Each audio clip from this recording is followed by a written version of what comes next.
नमो भगवते वासुदेवाय।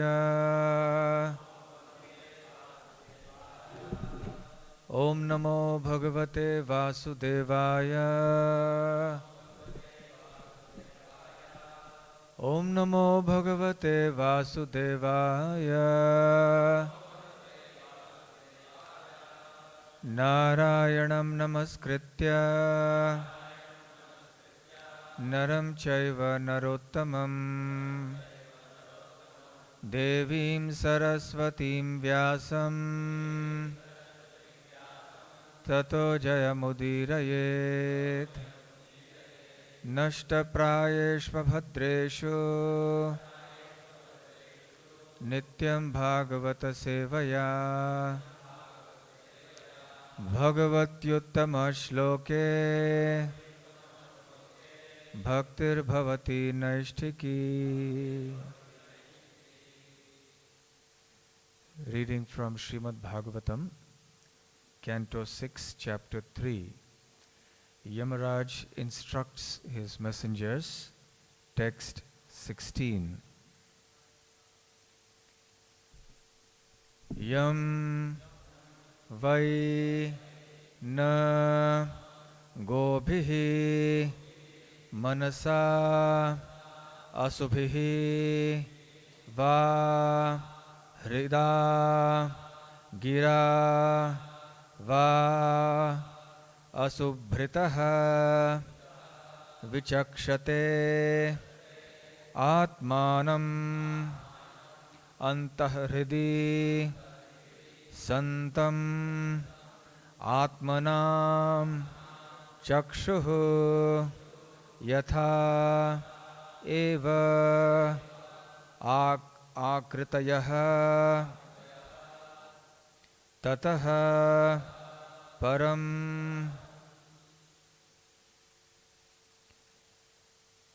Yam vai na gobhir manasa subhirva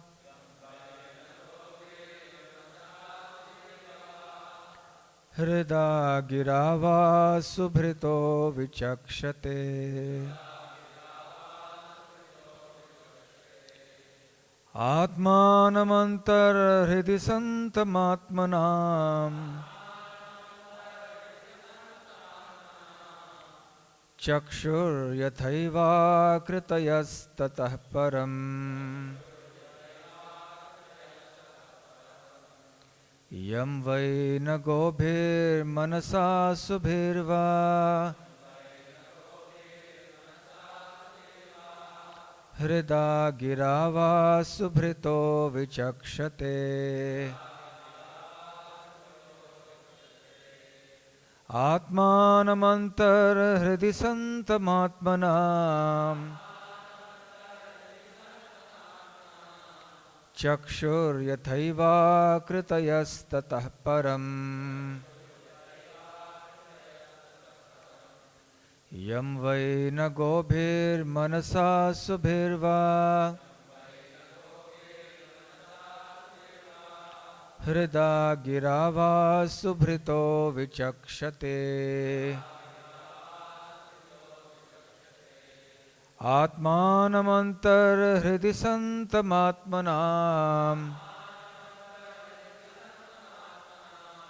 chakshur yathaiva kritayas-tatah param.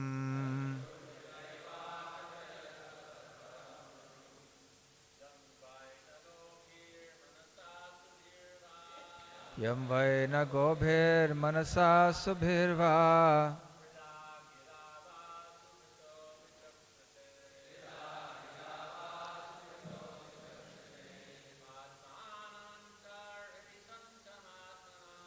atmanamantar hridi santamatmanam chakshur yathaiva kritayas-tatah param.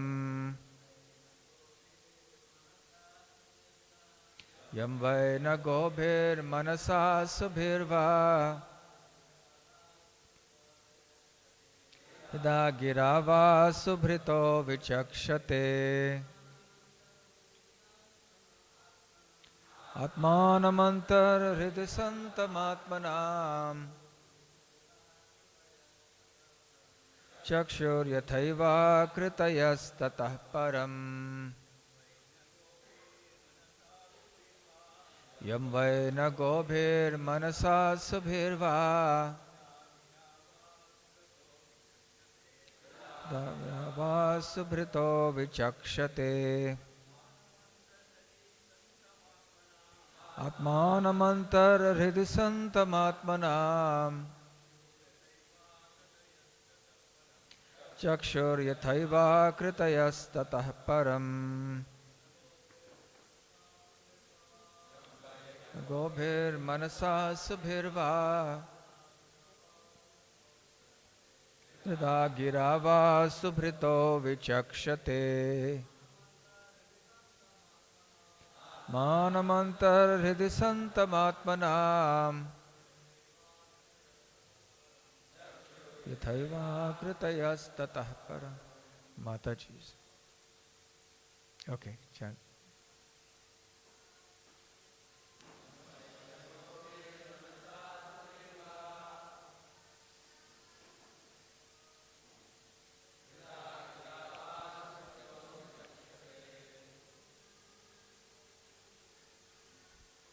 Atmanamantar santamatmanam Chakshur yathaiva kritayas tatah param Yam, whom, vai, indeed, na, not, gobhihi, by the senses, manasa, by the mind, asubhihi, by the life breath, va, or, hrida, by thoughts, gira, by words, va, or, asubhritaha, the living entities, vichakshate, see or know, atmanam, the super soul, antah hridi, within the core of the heart, santam, existing, atmanam, of the living entities, chakshuhu, the eyes, yatha, just like, eva, indeed, akritayaha, the different parts or limbs of the body,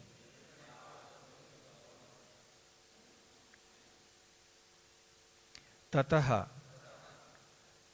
than them, param, higher. Translation and purport by His Divine Grace A.C. Bhakti Vedanta Swami Srila Prabhupada. Translation. As the different limbs of the body cannot see the eyes, the living entities cannot see the Supreme Lord, who is situated as the Super Soul in everyone's heart. Not by the senses, by the mind, by the life air, by thoughts within the heart, or by the vibration of words, can the living entities ascertain the real situation of the Supreme Lord. Purport. Although the different parts of the body do not have the power to see the eyes direct the movements of the body's different parts. The legs move forward because the eyes see what is in front of them. And the hand touches because the eyes see touchable entities. Similarly, every living being acts according to the direction of the Super Soul, who is situated within the heart. As the Lord Himself confirms in the Bhagavad Gita, chapter 15, text 15, Sarvasya chaham hridi sannivishto mattaha smriti jnanam apohanam cha. I am sitting in everyone's heart. and giving directions for remembrance, knowledge, and forgetfulness. Elsewhere in Bhagavad Gita it is stated, Ishvaraha sarvabhutanam hriddeshirjuna tishtati. The Supreme Lord, as a super soul, is situated within the heart. The living entity cannot do anything without the sanction of the super soul. The super soul is acting at every moment, but the living entity cannot understand the form and activities of the super soul by manipulating his senses. The example of the eyes and the bodily limbs is very appropriate. If the limbs could see, they would walk forward without the help of the eyes. But that is impossible. Although one cannot see the super soul in one's heart through sensual activities, his direction is necessary.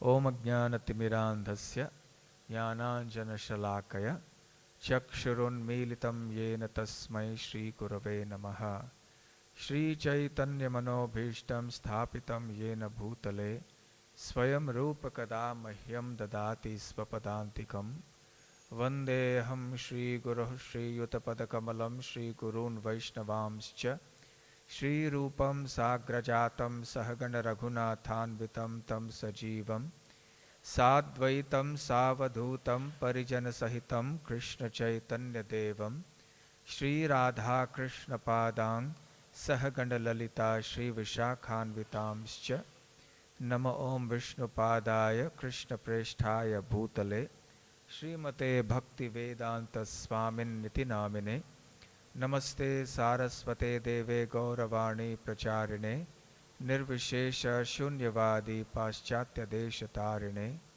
Vancha Kalpatarubhyascha Kripa Sindhubhya Evacha Patitanam Pavanebhyo Vaishnavebhyo Namo Namaha Jai Shri Krishna Chaitanya Prabhu Nityananda Shri Advaita Gadadhar Srivasadi Gaura Bhakta Vrinda Hare Krishna Krishna Krishna Hare Hare Hare Rama Rama Rama Hare Hare. Hare Krishna. I'm very happy to be back in Sri Radharas Vihari temple again. It is a pleasure to be here always and to see so many nice devotees gathered for the morning class. We are on Canto 6, Chapter 3. Yamaraj instructs his messengers.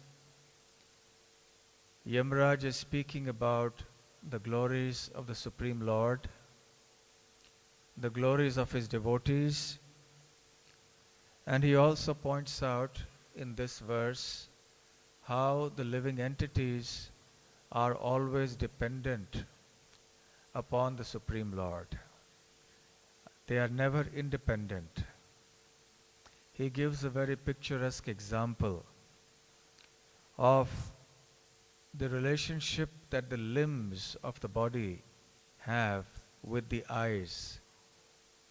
The limbs perform different functions, but they cannot do so until they are guided by the eyes.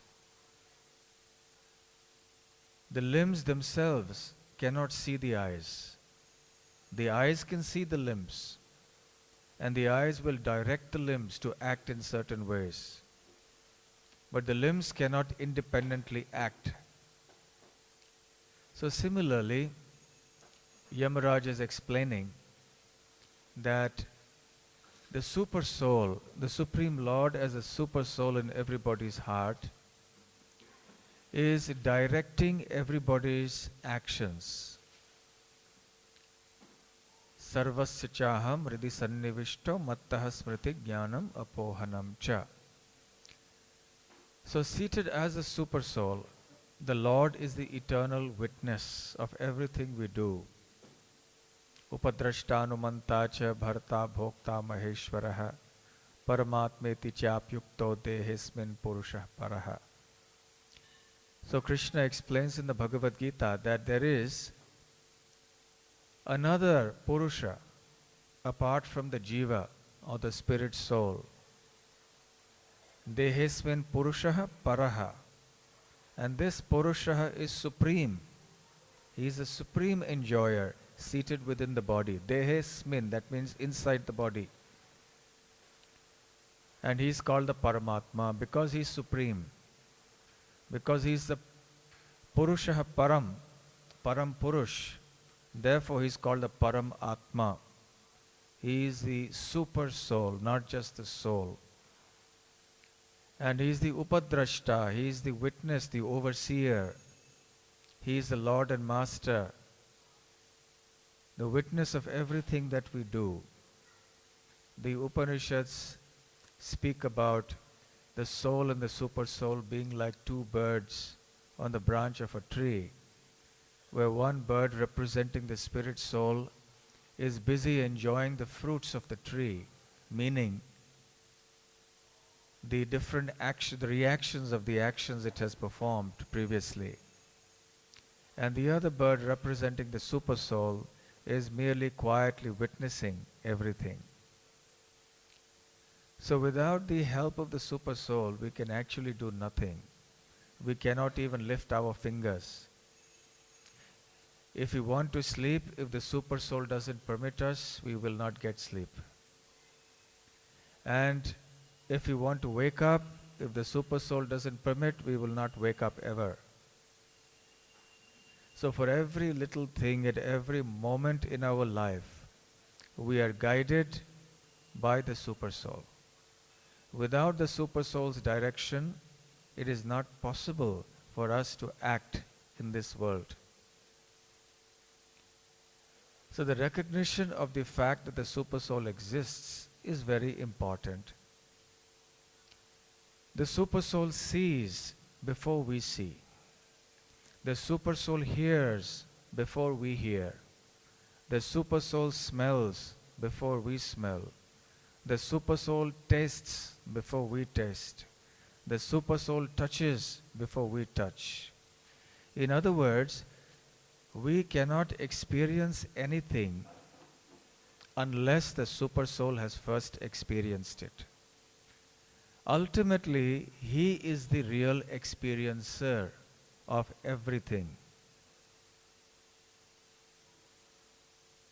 There are some people who put forward, there are some philosophers who put forward the idea that reality is actually subjective.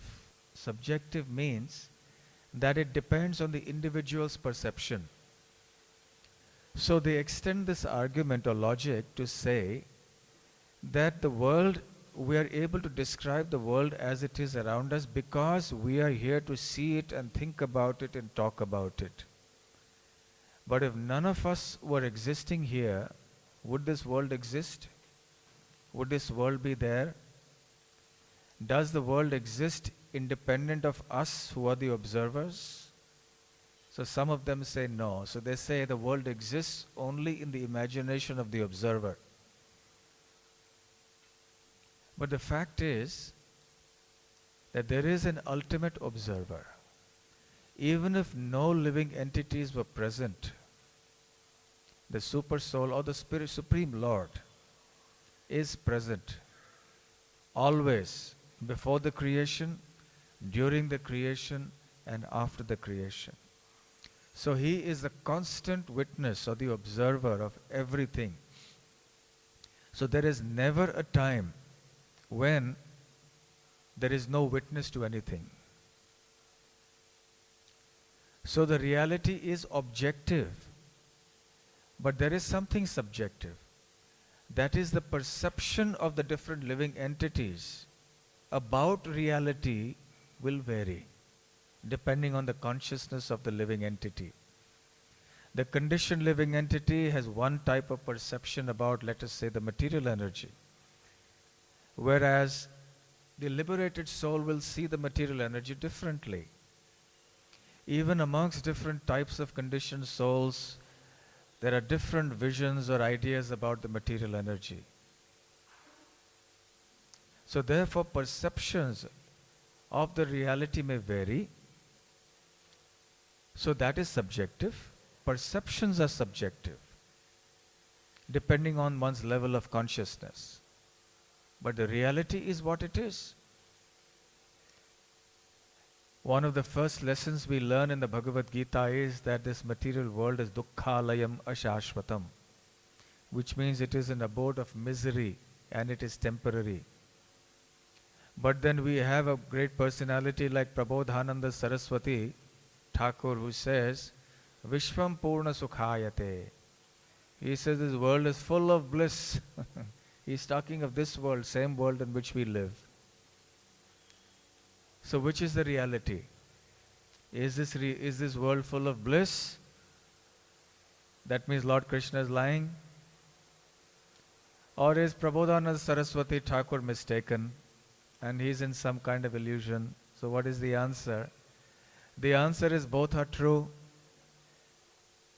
As far as Prabodhananda Saraswati Thakur is concerned, he is situated on the topmost platform of spiritual consciousness. He sees nothing separate from Krishna.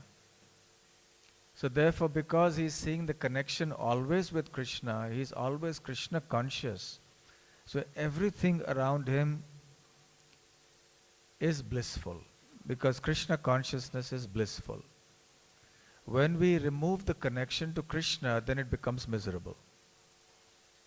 So when Krishna says that this material world is a place of misery, he intends this to mean for the conditioned souls who tend to see this material world as separate from Krishna. And then there is the situation of those who are in the intermediate position, like sadhakas, like us. So we sometimes feel it's happy, feel the world is full of happiness, sometimes it's very miserable. So we may fluctuate depending on our consciousness at a given point in time. So there is always a witness. There is never a time when there is no observer who exists.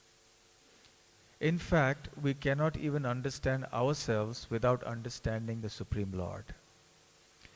In one place, Srila Prabhupada gives a very simple but beautiful analogy to explain the relationship between God realization and self-realization. He says that if a person wants to see himself in the mirror, first he has to see the sun, meaning the sunlight. Then he can see himself in the mirror, meaning that unless there is light, how can I see my reflection in the mirror? If everything is pitch dark, I may be standing in front of the mirror, but I will not see myself in the mirror. But if there is light, then I can see the reflection. So first I must see light. I must see the sun. Then I can see myself. If I don't see the sun, then I cannot see myself. So the sun is compared to Krishna, and the person who is seeing the reflection in the mirror is compared to the living entity, the soul. So just as the person standing in front of the mirror cannot see himself until he sees the sun, similarly we cannot realize ourselves unless we realize Krishna. In other words, unless we are God realized, self-realization cannot be complete. Without realization of Krishna, our self-realization is incomplete. Therefore, those who are on the path of Jnana Yoga, and who follow the principle of Aham Brahmasmi, I am the spirit soul, which we also accept. We are spiritual living beings. But they do not go further to understand the personal nature of the Supreme Personality of Godhead. And they think that the Absolute Truth is simply impersonal. So their understanding of the Absolute Truth, or even of themselves, is limited. They just understand that they are spiritual beings. But they do not go to the next step. That where has that spiritual being come from? how is that spiritual being related to the absolute truth? So as devotees of the Lord, we understand, following Bhagavad Gita, Mama Yavancho Jiva Loke Jiva Bhuta Sanatanaha, that we are eternal fragmental parts and parcels of Krishna. The word Sanatana indicates eternality. So the living entity is eternally the part and parcel of Krishna. And being the part and parcel, it must have a relationship of love and service towards the Supreme. So this is complete knowledge. So when we speak of the part serving the whole, we must understand what the part is, we must understand what the whole is, and we must understand the nature of the relationship between the two. So therefore, there are only three realities. There is Bhakta, there is Bhagavan, and there is Bhakti. Bhakta is the devotee, Bhagavan is Krishna, and Bhakti is a relationship between the Bhakta and Bhagavan. So this is complete self-realization. If I simply understand myself as the spirit soul, it is not wrong, but it is incomplete because I do not understand the context in which I exist, that I am part and parcel of someone. So similarly, here also we see that nothing happens without the intervention or an understanding of the Supreme Lord. Anyone who desires to move ahead in spiritual life must bring in the conception of the Super Soul acting in one's life at every moment. In the Chaitanya Charitamrita, we see a wonderful dialogue between Sarvabhauma Bhattacharya and Sri Chaitanya Mahaprabhu. After Mahaprabhu has heard the Bhattacharya's explanations for 7 days on Vedanta in complete silence, then Sarvabhauma Bhattacharya, being puzzled at Mahaprabhu's silence, asks him if he has understood. It seems that he hasn't understood because he has not said a word. When Mahaprabhu replies that I have understood Vedanta, but I don't understand your explanations of the Vedanta, which are like a cloud that cover the real meaning of the Vedanta. And then Mahaprabhu begins speaking about the real meaning of Vedanta. And in the course of that discussion, he rebukes or admonishes Sarvabhauma Bhattacharya for having put forward the idea that the absolute truth is ultimately impersonal. And he quotes from the Shvetashvatara Upanishad, which is, and this verse is very popularly quoted by those who follow the path of Jnana Yoga, those who are on the path of impersonalistic belief. Apani pado javano grahita pashyatya chakshu sashrinoti akarnaha. So this refers to the absolute truth, which means apani pado. Pani means hands, pada means feet, a means without. So the absolute truth is without hands and feet. Javano grahita, but still he accepts the sacrificial offerings. He goes to the place where the sacrifice is being performed with his feet, and then he accepts the offerings with his hands. So Javano Grahita means he does accept. Pashyatya chakshuhu, pashyati, he sees. But achakshuhu, even though he doesn't have eyes. Shrinoti akarnaha, Shrinoti means he hears, but he's akarnaha, without ears. So therefore the Mayavadis, or those who are the impersonalists, take this to mean that the Supreme Lord is an impersonal entity. He is just some light. Because it says here, he has no hands, he has no legs, no eyes, no ears. Therefore he doesn't have a personality, doesn't have a form. But Mahaprabhu explains that this verse from the Shvetashvatara Upanishad doesn't indicate that the Lord has no senses. Whenever there is a negation of this sort in the Vedic literature, Mahaprabhu explains, it shows not that the Lord has no senses, but that he has no material senses. That actually he has spiritual senses, spiritual hands, spiritual feet, spiritual ears, spiritual eyes. This is in order to distinguish the Lord's senses from our senses. So the Lord is actually the Supreme Person, and he is endowed with complete senses. But his senses are different from our senses, because our senses are covered by the material energy.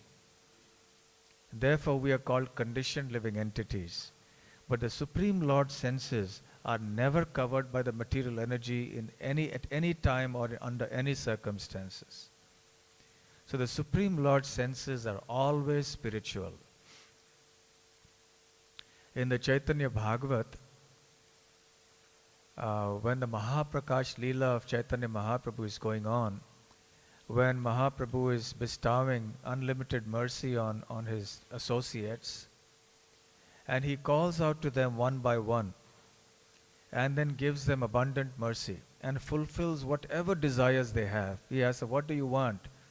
My uncle is not a devotee, please make him a devotee. All right, done. What do you want? Okay, yes, done. So one by one he's calling out to everybody, and then he calls out to Advaita, Acharya. And he says, Advaita, do you remember the time when you were fasting and I fed you? When you were distraught with grief at not being able to understand a particular verse of the Bhagavad Gita. You see, Chaitanya Mahaprabhu is Krishna who has come in the guise of a devotee, and therefore whenever anyone addressed him as Vishnu or God or Krishna, he would close his ears and say, Vishnu, Vishnu, never make that mistake. It is very offensive to consider a living entity to be the Supreme Lord. So this was his general behavior. However, on some special occasions, like the Mahaprakash Leela, for example, he would demonstrate his godhood. He would openly proclaim his absolute position. So this was one of those occasions. So he says, Advaita, many, many years ago, you were fervently praying for me to appear, because you were grief-stricken to see the condition of the world. And you kept calling out to me, and I heeded your request and I have appeared here. In those days, every day you would speak on the Bhagavad Gita, and you would give devotional purports to everything. However, unfortunately, not many people would come to hear you, because they were not interested in the path of devotion to me. At one time, you came across this one verse from the Bhagavad Gita, chapter 13, text 14. And you were not able to understand the real meaning of this verse. And instead of finding fault with the Lord, you actually succumbed to grief and you gave up all enjoyment. So I appreciate very much that you did not find fault with me for having spoken such a verse. Rather, you appreciated that you were not in a position to understand it. Therefore, you began to fast. And you lay down in grief, thinking, I can't understand this verse. And then I came to you and I said, Advaita, do not lament, do not grieve. If you fast, then I will fast. If you are distressed, then I will be distressed. I have explained to you all the verses of the Bhagavad Gita except this one. Now I will explain this verse to you. And then he quoted the verse. Sarvatah pani padam tat sarvatokshi shikshiro mukham sarvatah shruti malloke sarvam avritya tishtati. In the 13th chapter, in this verse, text 14, Krishna is describing the super soul. And he says, Sarvatah Pani Padam Tat. Tat meaning that super soul. His Pani and Padam, that is the hands and feet, are everywhere. Sarvataha. Sarvataha Pani Padam Tat. Sarvato, Kshi, Akshi means eyes. Shiro, Shiro means head. Mukham means face. Everywhere are his eyes, his face, and his head. Sarvataha Shrutimal Loke, his ears are also everywhere. Sarvam Avritya Tishtati, in this way the Lord pervades the entire creation. Now this is a verse that is very similar to that Shvetashvatara Upanishad verse, Apani Pado Javano Grahita. It is liable to be misunderstood. So a Mayavadi would most likely interpret this verse to mean that if the Lord has his hands and feet and eyes and mouth everywhere, then where is the question of a form? Where is the question of a personality? So Advaita Acharya, who was trying so hard to establish the devotional conclusions in the hearts of the people at large, was finding himself perplexed for an explanation to this verse. So then Mahaprabhu explained to him. He said, look, this verse indicates that I, the Supreme Person and omnipresent by virtue of my expansion as a super soul. This doesn't mean that I am not a person. And then Mahaprabhu explained that at length. And Advaita Acharya was extremely satisfied. And then he ate. And then Mahaprabhu, and the Krishna, Mahaprabhu says, and I was very happy. Do you remember that, Advaita? But Advaita did not remember. So anyway, the purport of this verse really is that when such verses appear, that the Lord has no hands, no feet, no ears, no eyes, or that his eyes, hands, legs, feet are everywhere, we can understand that to mean that through the super soul, the Lord is present everywhere. He is in the heart of every living entity. He is also in every atom. Therefore, there is nothing that the Lord cannot see or hear and do. In the purport to the next verse in Bhagavad Gita, Srila Prabhupada gives a very simple and beautiful analogy. He says, when we offer a flower to Krishna, in accordance with the Patram Pushpam Phalam Toyam verse, Krishna says, Ashnami Prayatatmanaha, that I accept it. So if Krishna is far away in Vaikuntha, how can he accept that flower that we are giving here in Bombay or in this earth planet? Unless he has hands that can receive the flower here, how can he accept it there? That means the Lord has hands that can actually accept our offering. In the Kumbh Mela, many of you may have been there, usually there are all types of sadhus who come. And there are many of these yogis, nagas, and so on.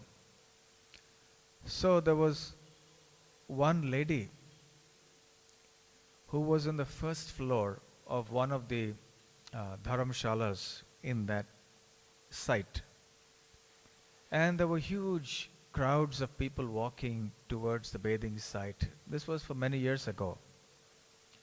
And she had come out for some purpose onto the balcony of that building. And as she looked down, she saw this man who was a yogi with matted locks of hair and beard, and he was walking along the road. He was on the road and she was up on the first floor. And then he extended his hand, and his hand came forward from the road right up to her as she stood on the first floor. And he says, Mata Bhiksham Dehi. "Mother, please give me some alms, some charity." And the hand was extending from the road all the way up to the first floor. We can imagine the condition of that poor lady. So in any case, this is what an ordinary yogi can do. He can extend his hands and receive something, at this distance.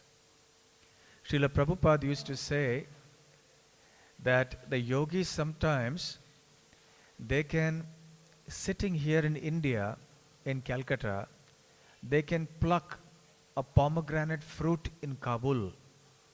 Kabul is in Afghanistan, couple of 1,000 miles away. So sitting in Calcutta, the yogi can procure easily a pomegranate from there. So by acquiring certain mystic powers, which are material, if a yogi can do such a thing, can extend his hand thousands of miles to take one fruit, why cannot the Supreme Lord, who is Yogeshwar, the master of all mystics, the ultimate yogi, and whose senses are spiritual, and who is omnipotent, omniscient, omnipresent, why can he not extend his hand from Goloka Vrindavan and take our flower that we offer here in Bombay? And then he quotes this word, Goloka eva nivasatya khilatma bhuto. That even though he is there in Goloka Vrindavan, but he is still within every atom here in this world. So therefore Krishna receives with his hands. He walks with his feet.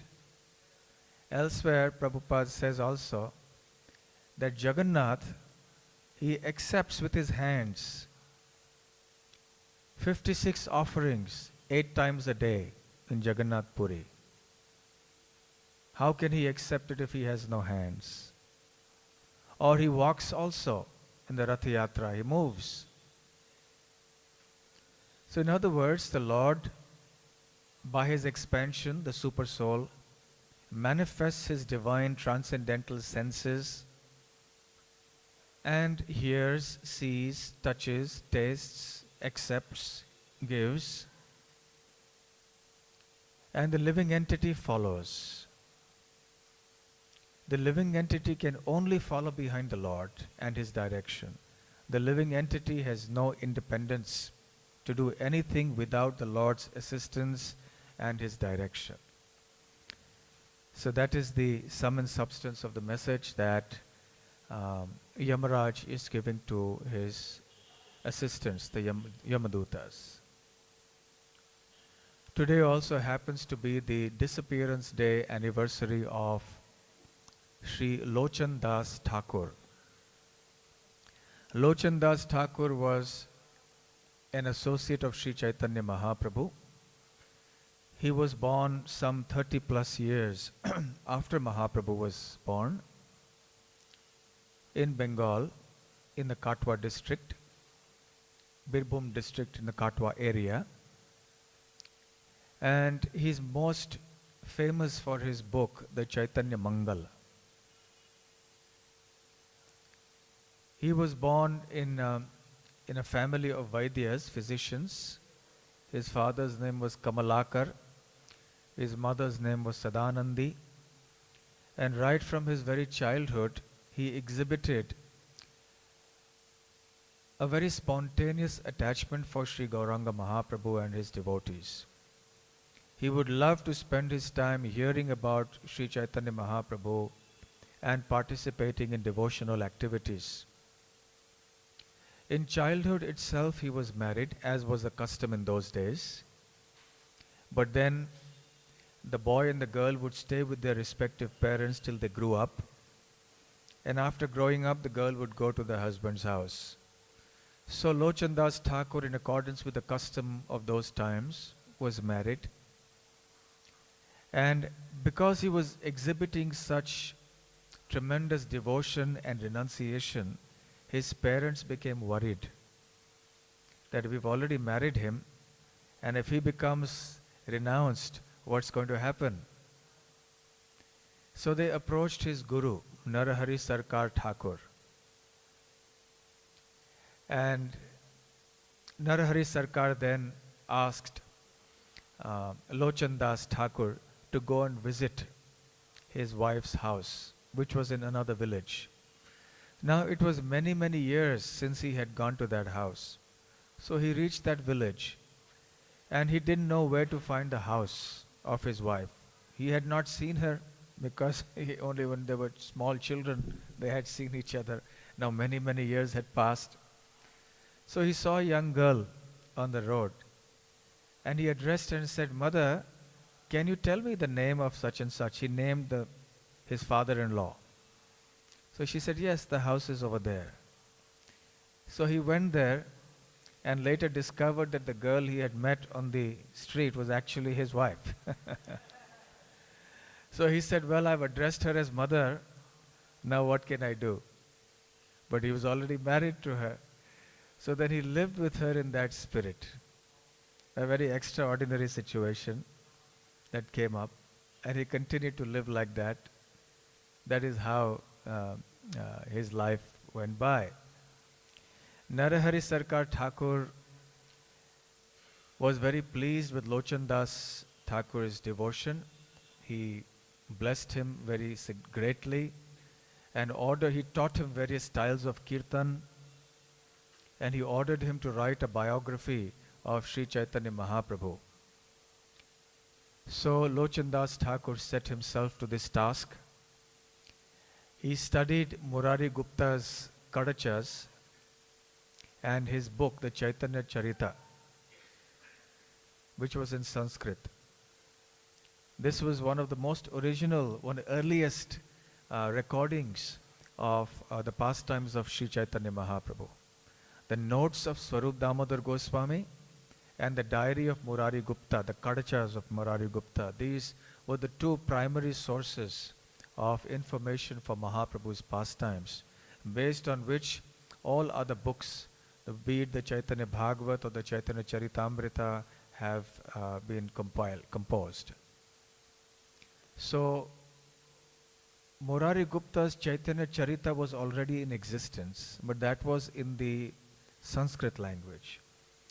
So he translated that and wrote his book called the Chaitanya Mangal in ordinary vernacular Bengali language, which the common man would understand very easily. And he wrote it in a certain meter, which is called a Panchali meter. There are various types of Panchali meters. So there are 5 different types of meters within that. That's why it's called Panchali. And it can be sung or recited in different ways. So he wrote it in that meter, and he covered most of the pastimes of the Lord. And interestingly, the Vrindavan Das Thakur's Chaitanya Bhagavat was also existing at that time, somewhere around the same time. And it is said that Krishnadas Kaviraj Goswami and Lochan Das Thakur were the ones who changed, or rather gave the name Chaitanya Bhagavat to Vrindavan Das Thakur's book. Vrindavan Das Thakur had originally titled his book as Chaitanya Mangal. But when Lochan Das Thakur wrote his book, he and Kaviraj Goswami changed the name of Vrindavan Das Thakur's book to Chaitanya Bhagavat. And Kaviraj Goswami's logic in doing that was, as he declares in the Chaitanya Charitamrita, that Vrindavan Das Thakur is our Vyasadev. He has been empowered by Vyasadev. That because Srimad Bhagavatam has been compiled by Vyasadev, therefore it is befitting that the compilation of Mahaprabhu's pastimes by Vrindavan Das Thakur should be called Chaitanya Bhagavat. And Lochan Das Thakur's book, Chaitanya Mangal, continued to be known as Chaitanya Mangal. Mangal means auspicious. So this book contains the all-auspicious narration of the transcendental pastimes of Sri Gauranga Mahaprabhu. Now interestingly, because Narahari Sarkar Thakur his spiritual master, was a very intimate associate of Mahaprabhu. So the Chaitanya Mangal elaborates in great detail on the pastimes of Sri Chaitanya Mahaprabhu, but somehow there is not sufficient mention of Nityananda Prabhu. The pastimes of Nityananda Prabhu were not mentioned so much in detail, like Chaitanya Bhagavat does or Chaitanya Charitamrita does. So, Lochandas Thakur became a little fearful that I have omitted to glorify Nityananda Prabhu. So he tried to make up for that deficiency. So he wrote several songs glorifying Nityananda Prabhu. And the most famous ones among them are like Parama Karuna Pahudui Jana, Nitai Gaura Chandra. Another song was Nitai Gunamani, Amar Nitai Gunamani. Another song was Akrodha Paramananda Nityananda Ram. So these songs were compiled by Lochandas Thakur in glorification of Nityananda. So today is his disappearance day, and we can pray at his lotus feet that he may kindly bless us with pure devotion and attachment to the lotus feet of Sri Gauranga Mahaprabhu and the lotus feet of Sri Sri Radha Ras Bihari and Srila Prabhupada's lotus feet. Sri Lochandas Thakur ki jai. Sri Lochandas Thakur Tirubhav Divas ki jai. Gaur Premanande Hari Hari Bol. Hare Krishna. It's already 9:10, so I think we've crossed the time limit, so I think we won't have questions now. It's time for breakfast for everyone. Thank you very much. Hare Krishna. Srila Prabhupada ki jai.